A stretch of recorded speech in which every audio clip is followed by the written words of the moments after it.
इससे दुनिया को मेरा नहीं ख्याल पर्सनली आई बिलीव कि इतना ज़्यादा कोई फ़ायदा नहीं है। मून पे चले जाएं, मार्स पे अगर आप जाते हैं, ठीक है, मार्स पे जाके मार्स पे तो चले इंसानी ज़िंदगी के सर्वाइवल का किसी न किसी हद तक आप कह सकते हैं कि बिलीव कि इसका कोई ऐसा कोई फ़ायदा नहीं है उनको। दो पिक्चर्स उन्होंने बनाई, लेकिन वो पिक्चर्स फेक भी हो सकती है। वो तो कोई भी एडिट करके कुछ भी बना सकता है, कोई भी बैकग्राउंड दिखा सकता है। अब ये जो इंडिया ने दावा किया है, मेरा जो अपना ओपिनियन है, ये भी एक फेक न्यूज़ ही है और इंडिया चांद के ऊपर नहीं गया। 4 साल की मेहनत, आपकी बात बिल्कुल ठीक है, 615 करोड़ बिल्कुल ठीक है, बट आई पर्सनली बिलीव कि this is a marketing stunt. वो अपने आप को पूरी दुनिया में ग्लोबली रिकग्नाइज करवाना चाह रहे हैं कि हमारे पास पैसा है, हम इस तरह से जाके दुनिया में जाके हम ये जी हमने चांद पे पहुंच गए, हम मजीद पता नहीं क्या क्या करेंगे। पाकिस्तान की मिसाइल की टेक्नोलॉजी है हमारे आर्मी के पास, जितने माने जाने जाते हैं, अमेरिका के बराबर जाने जाते हैं हमारे मिसाइल। इवन के चाइना से तो इंडिया से तो बहुत अच्छे हैं, हमें जाना चाहिए था उससे इंडिया से पहले। और क्योंकि जैसे अमेरिका ने ये चीज़ की थी, अभी इन्होंने ये भी प्लान किया होगा कि हम भी उनके पीछे पीछे सुपर पावर जब बनने की तरफ जा रहे हैं, क्योंकि one of the biggest country in the world, कि इसकी एक जो है 1 अरब से 1 बिलियन से ज़्यादा पॉपुलेशन है। लेकिन ये भी एक फेक न्यूज़ हो सकती है। फाइनेंशियल सपोर्ट चाहिए, क्योंकि जंग जब स्टार्ट होती है वो खाली लिमिटेड इस पर नहीं रहती कि किसके पास कितना असला, वो लिमिट बहुत ज़्यादा वाइज हो जाती है, जिसमें आपके पास बहुत सारी फूड सप्लाई होनी चाहिए। फाइनेंशियल आपको इतनी देर तक स्ट्रॉन्ग रहना चाहिए। किससे के साथ लड़ने की तैयारी कर रहा है पाकिस्तान? चाहूँगा कि इंडिया अगर कहता है कि चांद के ऊपर मैं गया हूँ, उसके उनके पास तस्वीरें तो अमेरिका के पास भी थी, तस्वीरें उन्होंने भी बनाई हुई थी, लेकिन वो मैंने पढ़ा भी था और मेरा ओपिनियन भी है कि वो चांद के ऊपर नहीं गया था। और इसी तरह से इंडिया का भी है कि ये जो वीडियो उन्होंने बनाई, लाइव कवरेज बनाई, वो फेक भी हो सकती है।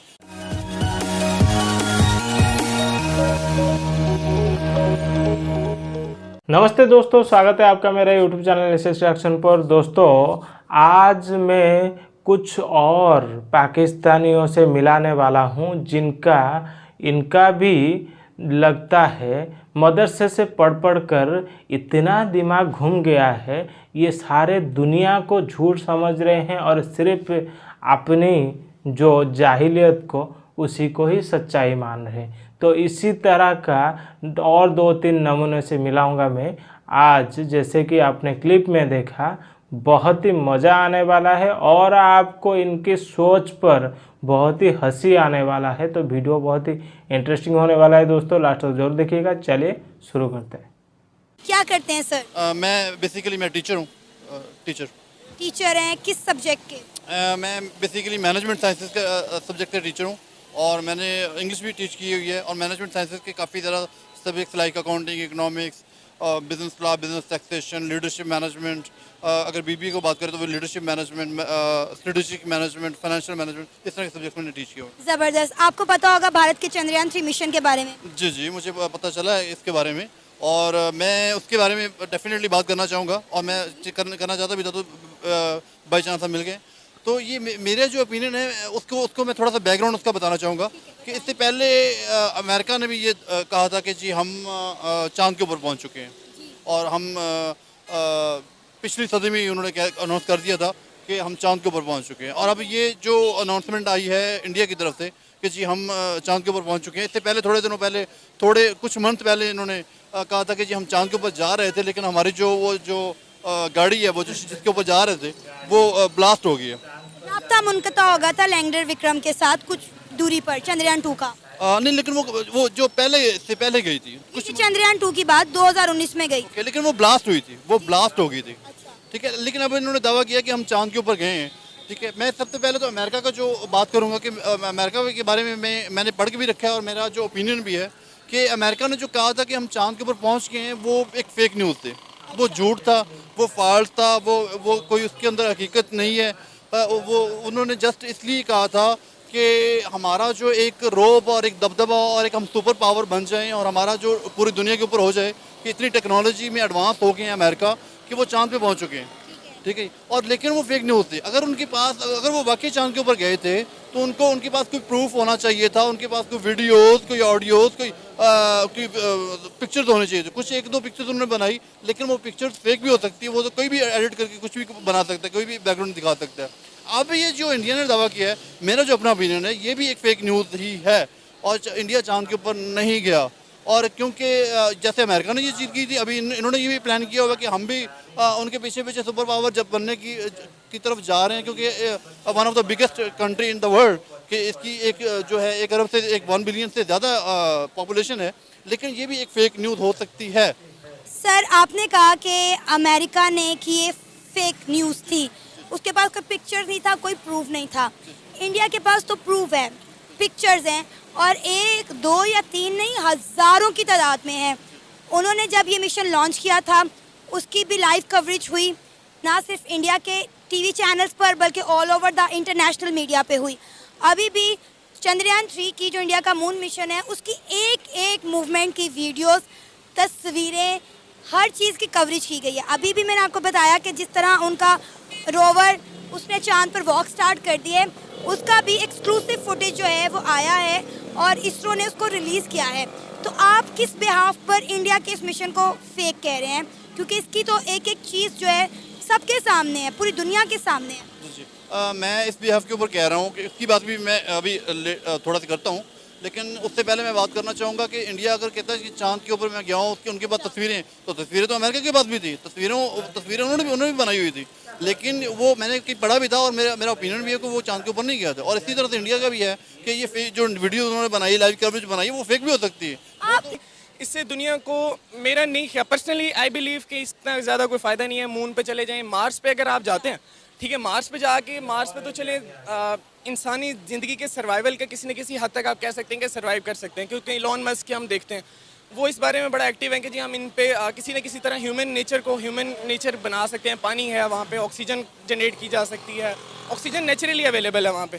तो मार्स का तो चलें किसी हद तक फ़ायदा है आपको।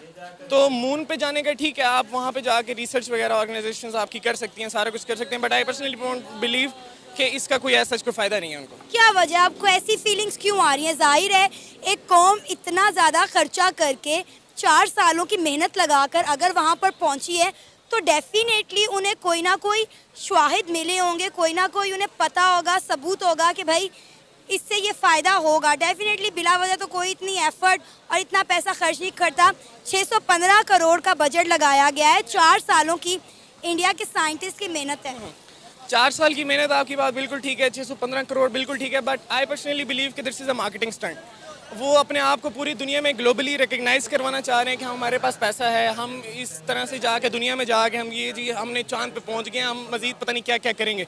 ये उनका मिशन बेसिकली मार्केटिंग है, नथिंग एल्स। अच्छा, इंडिया चांद पर तो बहुत पहले पहुंच चुका है। अगर आपको लगता है कि ये मार्केटिंग स्टंट है तो इंडिया तो बहुत साल पहले, चंद्रयान जब 1 लॉन्च किया था, इंडिया तो तब भी चांद पर पहुंच गया था और चांद पर पानी भी इंडिया ने ही तलाश किया। तो मार्केटिंग स्टंट की मेरा ख्याल है इंडिया को ज़रूरत नहीं है। दुनिया की 5वीं बड़ी इकॉनमी है भाई, इतनी तेज़ी से ग्रो कर रही है, पूरी दुनिया में इंडिया इंडिया इंडिया होता है। तो इंडिया जैसे इतने काबिल और इतनी ग्रेट कंट्री को मेरा नहीं ख्याल मार्केटिंग स्टंट की ज़रूरत पड़ती की। जैसे आपने कहा कि वो 5th largest economy of the world और उनका पहले भी बहुत सारा नाम बच चुका हुआ पूरे माशरे में, सोसाइटी में, ये कैसे हुआ?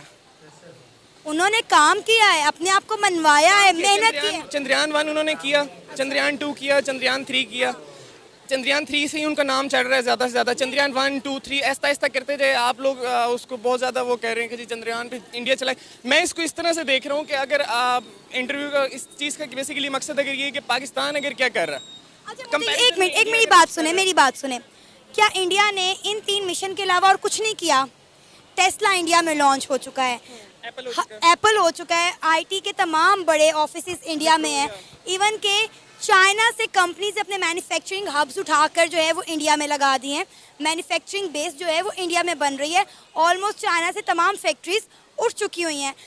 तमाम इंटरनेशनल यूनिवर्सिटीज़ अपने कैंपसेस इंडिया में खोल रही है। बड़े से बड़ा इन्वेस्टर इंडिया में आके इन्वेस्ट कर रहा है। आप कह रहे हैं कि इंडिया ने चंद्रयान 1, 2 और 3 के अलावा कुछ नहीं किया? नहीं, आई डेंट से दैट कि इन्होंने बहुत कुछ नहीं किया। ठीक है, इंटरनेशनल ऑर्गेनाइजेशंस आपकी आके इन्वेस्ट कर रही हैं, सारा कुछ कर रहे हैं, और चाइना से उठ के सारे लोग यहाँ पे आ चुके हैं। Just the reason behind this is कि आपकी लेबर सस्ती है वहाँ पे। अगर आपके पास 1.5 अरब की आबादी है, ठीक है, और उसको आपने किसी न किसी तरह यूज़ करना है, उस आबादी को आपने किसी तरह आप चाहते हैं यूटिलाइज हो, उनकी काबिलियत वगैरह जो भी चीज़ें हैं, तो ठीक है, अब उनके पास इस तरह के लोग तो इन्वेस्टर्स तो आएगा। इन्वेस्टर क्या चाहता है बेसिकली, अगर मैं लेट से I am an investor, I have $1 million, तो मुझे तो ये होगा ना कि मैं बजाय इसके कि यूएसए से, जर्मनी, रशिया, स्पेन, इधर उधर से मैं करवाने के बजाय काम जहाँ पे लेट से hourly rate like $20 per hour है, मैं तो ये चाहूँगा कि यार मुझे $5 पर आवर पे या $2 पर आवर पे बंदा मिल जाए, और काम वही हो रहा है मेरा। ये पूरी दुनिया के लिए भारत समेत कितना ज़्यादा इम्पोर्टेंट होने वाला है? ये ऐसे है कि पहले चांद पे जाने वाले कुछ ही कंट्री हैं, जिसमें अमेरिका, रशिया और चाइना है। और उसके बाद मेरे ख्याल से जैसी पाकिस्तान की मिसाइल की टेक्नोलॉजी है हमारे आर्मी के पास, जितने माने जाने जाते हैं, अमेरिका के बराबर जाने जाते हैं हमारे मिसाइल। इवन के चाइना से तो, इंडिया से तो बहुत अच्छे हैं। हमें जाना चाहिए था उससे, इंडिया से पहले। हमने जितना पैसा मिसाइल्स बनाने पर लगा दिया, उसका हमें क्या फ़ायदा? मिसाइल का तो फ़ायदा है, लेकिन मेरे ख्याल से मिसाइल के साथ साथ ये भी चलना चाहिए था। सिर्फ खाली डिफेंस पे तवज्जो देने से मेरे ख्याल से कुछ नहीं होगा। जितनी देर तक हमारा फाइनेंशियल बजट ज़्यादा नहीं ना होगा, हम फाइनेंशियली स्ट्रांग नहीं होंगे, हम लड़ाई के काबिल कभी नहीं हो सकते। क्योंकि लड़ाई के लिए सिर्फ फाइनेंशियली, यानी कि आपको खाली असला नहीं चाहिए, आपको लिए फूड सप्लाई चाहिए बहुत ज़्यादा, आपके लिए आपके पास बहुत ज़्यादा फाइनेंशियल सपोर्ट चाहिए। क्योंकि जंग जब स्टार्ट होती है वो खाली लिमिटेड इस पर नहीं रहती कि किसके पास कितना असला, वो लिमिट बहुत ज़्यादा वाइज हो जाती है, जिसमें आपके पास बहुत सारी फूड सप्लाई होनी चाहिए, फाइनेंशियल आपको इतनी देर तक स्ट्रॉन्ग रहना चाहिए। किससे के साथ लड़ने की तैयारी कर रहा है पाकिस्तान? ये जो आपने सारी प्लानिंग बताई है, चले मैं मान लेती हूँ ये सब बहुत ज़रूरी है एक जंग के लिए, हमने जंग लड़नी किसके साथ है? जंग लड़ने में जो ज़्यादा इंडिया के साथ ही होगी, लेकिन जो हमारे हालात बन गए मेरे ख्याल से हम लड़ाई नहीं कर सकते। तो दोस्तों देख लिया आपने, बात कर लेते हैं। पहले जो टीचर थे मैनेजमेंट साइंस एंड इंग्लिश भी पढ़ाते थे, तो एक टीचर का पाकिस्तान में सोच किस तरह का देखिए। वो बोल रहे हैं कि अमेरिका भी झूठ बोल रहा था, जो अमेरिका गया था चंद्रयान में लोगों को भेजा था, एस्ट्रोनॉट को भेजा था, वो भी झूठ था। और इंडिया जो अभी चांद पे पहुंचने के बारे में बता रहा है, वो मेरे ख्याल से झूठ है। क्योंकि इनको पर्सनली इसरो ने जाकर बोलना था कि भाई साहब हम लोग चांद में पहुंच गए और आप थोड़ा आइए, हमें आपको घुमा के दिखा के लाते हैं। इस तरह का इसरो का कहना चाहिए था, जो कि नहीं किया ना, इसीलिए बेचारी को समझ में नहीं आ रहा है। और देखिए बड़ी हैरत की बात है, इसीलिए ये अजीज कौम, ये जो जनूनी कौम, इसीलिए मजीद नीचे से नीचे गटर में जा रहे हैं। क्योंकि अगर जिन कौम का टीचर जो कि मैनेजमेंट साइंस और इंग्लिश पढ़ा रहे हैं, उनका अगर सोच इस तरह का जहलियत सोच होगा, अगर वो न्यूज़ नहीं देखेंगे, तो इसका मतलब दुनिया में कुछ हो ही नहीं रहा है। अमेरिका जैसे इतनी पावरफुल कंट्री, जो कि ये लोग बार बार अमेरिका से भीख मांगते मांगते जिंदा रहे हैं, अब तक ये बोल रहे हैं कि अमेरिका भी फेक प्रोपेगेंडा और अपनी पावर दिखाने के लिए वो फेक न्यूज़ फैलाया था, और इंडिया भी वही कर रहा है। इंडिया फेक न्यूज़ दिखा रहा है, मुझे यकीन नहीं हो रहा है। इसको यकीन दिलाने के लिए प्राइम मिनिस्टर मोदी जी को शायद जाना चाहिए था, क्योंकि बहुत बड़े टीचर है ना। यही तो है जो कि पाकिस्तान जैसे अजीज मुल्कों को टैलेंटेड बनाता है जिहाद करने के लिए, बॉम्ब ब्लास्टिंग करने के लिए, आतंकवादी बनाने के लिए। इन्हीं के ही तो हाथ है ना, इन्हीं के ही आशीर्वाद से वो ऐसे बनते हैं ना, और हम क्या कह सकते हैं। और रही दूसरी एक जो थे भाई साहब, वो भी आईटी के स्टूडेंट थे, वो भी पढ़ रहे हैं साइंस में, आईटी में, और उनको भी लगता है कि भारत जो कर रहा है वो भी झूठ है। और उनको भी लगता है कि भारत ये सिर्फ पब्लिसिटी स्टंट के लिए ये कर रहा है, और चांद में जाने से क्या फ़ायदा। अगर मार्स में गए होते तो ही कुछ होता ना, क्योंकि ये बार बार पाकिस्तान और पाकिस्तान के साइंटिस्ट मार्स पर जाकर आ चुके हैं, और इनका तो लगता है मार्स पे घर बना लिए हैं, और इसके लिए इसको बहुत कुछ मालूम है। और चांद पर जाने से क्या होगा। ऐसी जाहिल कौम जो कि स्टूडेंट है, उनका अगर ऐसे ही सोच रहेगा तो वो तो तरक्की पे तरक्की करेंगे ना। आज भीख मांगने की तरक्की कर रहे हैं कटोरा पकड़कर, और का है भर भर कर कमेंट में ज़रूर दीजिएगा दोस्तों। और अगर वीडियो पसंद आया हो तो वीडियो को लाइक करिएगा, चैनल को सब्सक्राइब करिएगा, ताकि ऐसे ही इन जाहिलों को मैं और भी जलील कर सकूं। तो चलिए दोस्तों, फिर मिलते हैं नेक्स्ट वीडियो पे। तब तक के लिए जय हिंद, वंदे मातरम, जय